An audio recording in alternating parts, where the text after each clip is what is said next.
আসসালামু আলাইকুম প্রিয় দর্শক। আপনারা জানেন যে ইরান, আমেরিকা, যুক্তরাষ্ট্র এবং ইসরায়েল মিলে যে একটা যুদ্ধ হয়েছিল, এখন যুদ্ধ বন্ধ আছে অবশ্য। তো এইতে মনে করেন ইরানের আশেপাশে যে দেশগুলো আছে, দেশগুলো আক্রান্ত হয়েছে। তো এই আরব আমিরাত নামে যে দেশ আছে, ওখানে যে বিলাসবহুল হোটেল আছে বুর্জ আল আরব, এটা প্রায় 18 মাস বন্ধ থাকবে আর কি। 18 মাস বন্ধ থাকবে বুর্জ আল আরব। বিখ্যাত বিলাসবহুল হোটেল বুর্জ আল আরব আগামী 18 মাসের জন্য বন্ধ রাখা হবে।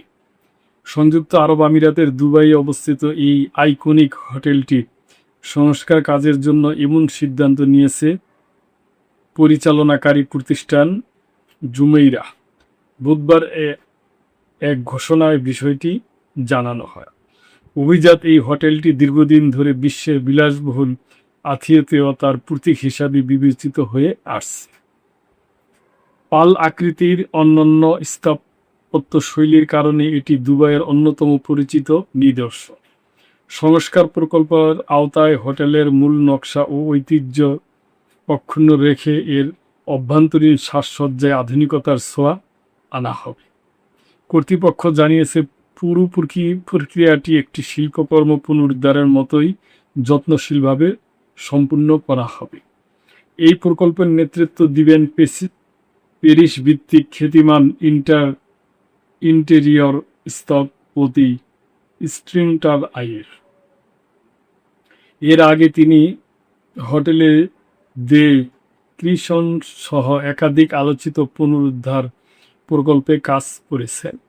দীর্ঘদিন যাচাই বাছাই শেষে তাকে এই গুরুত্বপূর্ণ দায়িত্ব দেওয়া হয়েছে।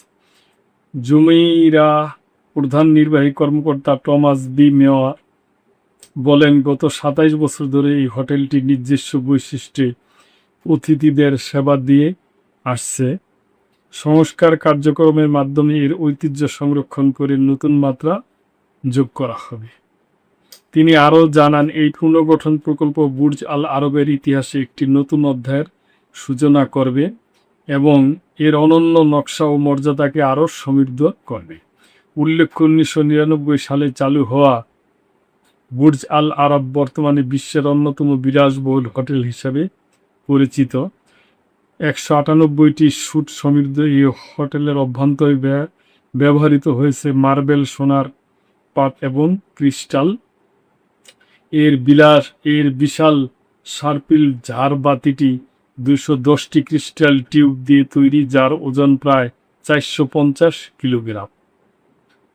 তো প্রিয় দর্শক, এখানে আপনার সম্বন্ধে কিছুই বলা হয়নি। অবশ্য এই নিউজটায় যুদ্ধ সম্বন্ধে কিছু বলা হয়নি, কিন্তু এইটার যেহেতু সংস্কার শুরু হয়েছে, এই জন্য প্রিয় দর্শক,